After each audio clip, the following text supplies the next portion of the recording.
And speaking of Ford, Autoblog posted photos of what looks like Ford benchmarking a new, heavier F-150 EV variant with a Cybertruck. Yeah, and this could be a Super Duty. This could be a 250 or a 350.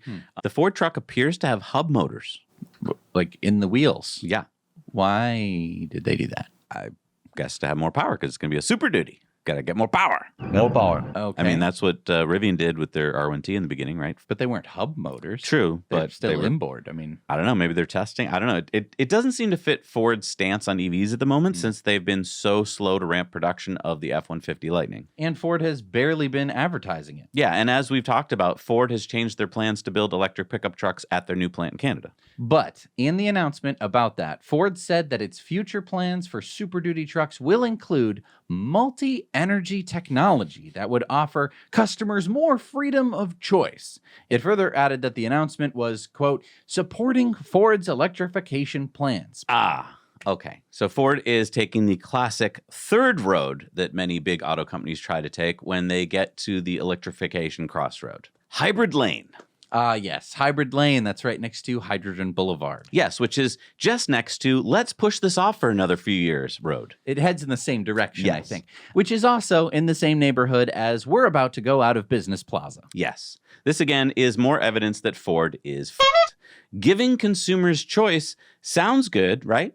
But hybrids can't compete with full electrics. That's why GM pulled the Volt.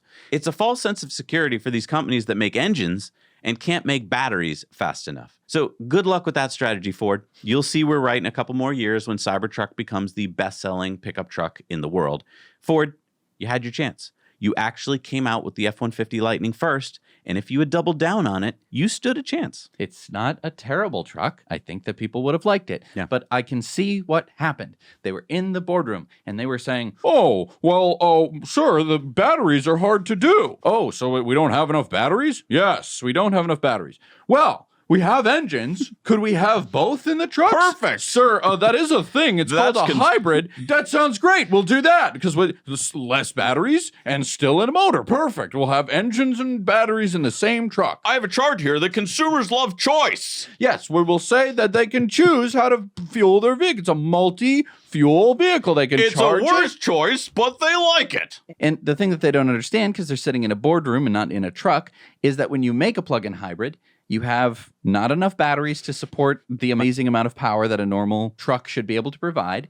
And you don't have a powerful enough motor to really do much besides, charge those batteries. But we'll just make it beefier. Right. So now you have a big engine that has the same amount of maintenance issues as a normal truck. Right. And now you've thrown on a tiny battery pack, which is getting cycled to hell. It's the worst of both They're worlds. like, we'll have a battery that you'll charge up to 100%, and then in the course of a normal day, discharge to 0. And that will last 6 years. And then the trucks will be worthless. Hey everybody, thanks so much for watching Now You Know Clips. You can watch full episodes of Tesla Time News on Tuesdays and in-depths on Fridays. Just click the link down below and head over to the Now You Know channel.